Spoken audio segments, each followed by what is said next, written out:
Good morning, everybody. I'll leave a link at the in the description to an article that I read just this morning. Very interesting article to do with 3 police officers and a chief commander in Florida. The 3 police officers have been put in prison for ranging up between a year and 2.5 years.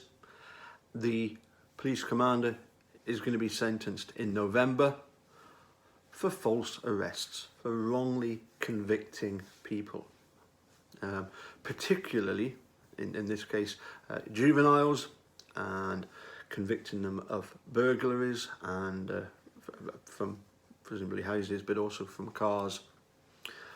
And Gilters would have us believe that the police don't conspire. They don't conspire to frame people.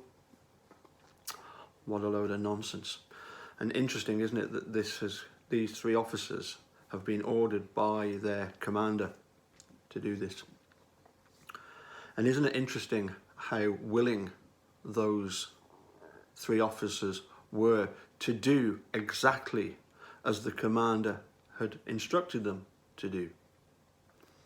Similar, of course, to the way in which Peterson would have ordered Lenk and Colburn.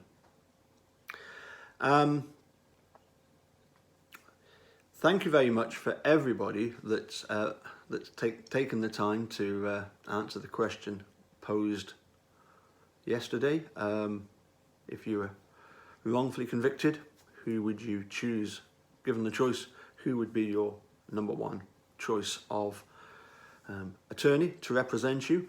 And it did occur to me that there are a couple there that aren't specifically wrongful conviction lawyers. Their expertise in other things.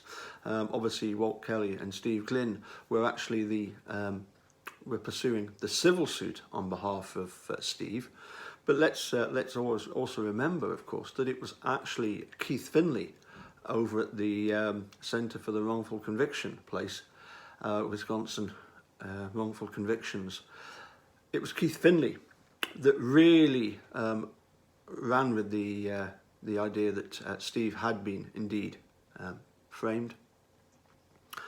And of course, so we've got, as I say, we've got Keith Finley, and also somebody else that makes appearances, certainly in Series 1, is the guy Bob Hennick. So I think these guys, they're clearly...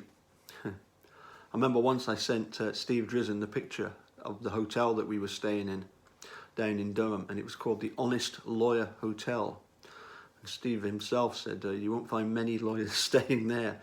It has been suggested to me that the word lawyer should be substituted with liar, because there is this feeling, and unfortunately it probably is on both sides, defence and prosecution, that it's a win at all cost. I do accept that, and that's just a result of the system that they're in, and that system needs to be overhauled, or at least the sort of detection of people lying, lawyers lying, and then the punishing of that lying needs to be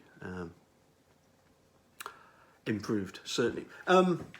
Anyway, the other lawyer that I forgot to mention in my list, how could I possibly forget Robert Dvorak?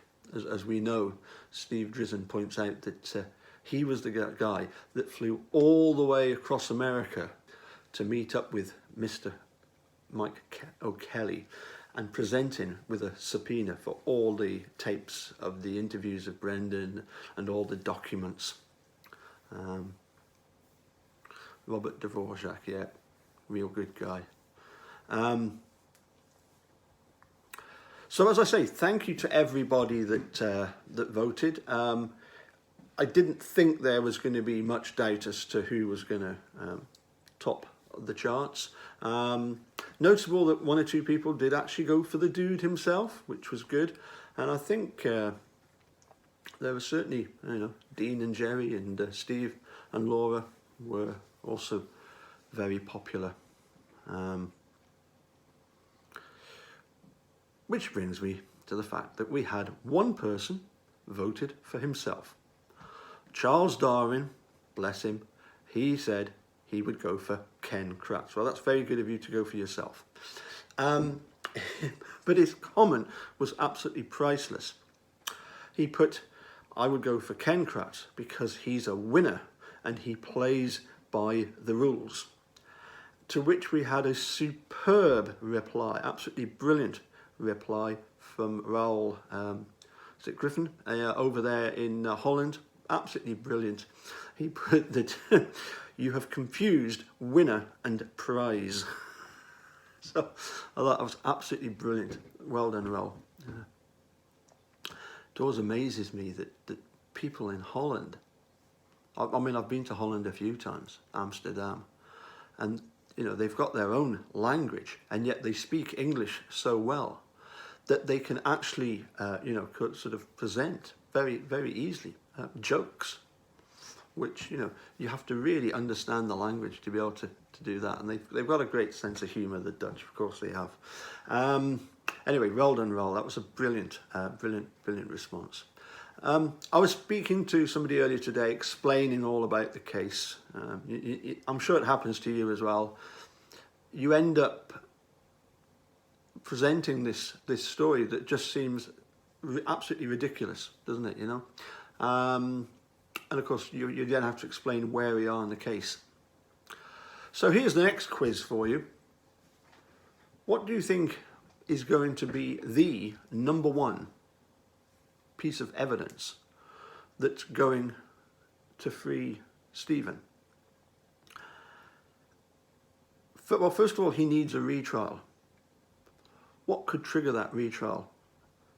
It's going to be poetic justice, I believe, when, because of the handing back of those bones against the state's own statute that was written by Norm Gann, and Tom Fallon is there and going through with Mark Wiegert as to what bones they're going to hand back. It's like Steve, bless him, he talks about the fact that it took him 18 years to clear his name the first time. And of course we know, don't we, that it was people like Keith Findlay and Bob Hennock and his other defence attorneys that actually put in the work to get him out.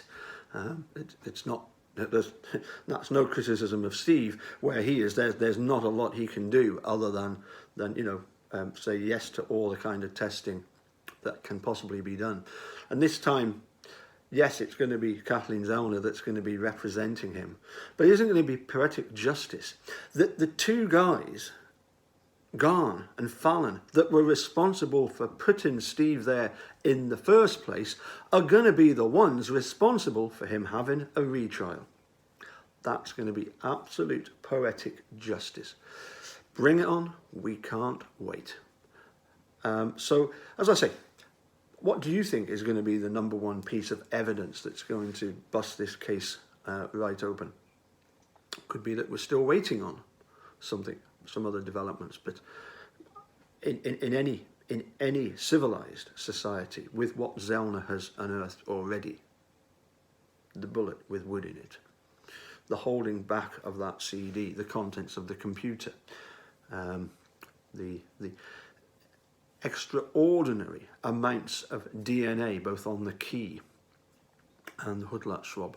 The fact that we've got statements that Andy Corbin knew exactly where the RAV4 and went straight to it and phoned in the license plate numbers. So yeah, let me know what you think is going to be your number one thing that's going to bust the case open. And we'll catch you all again soon. Bye for now.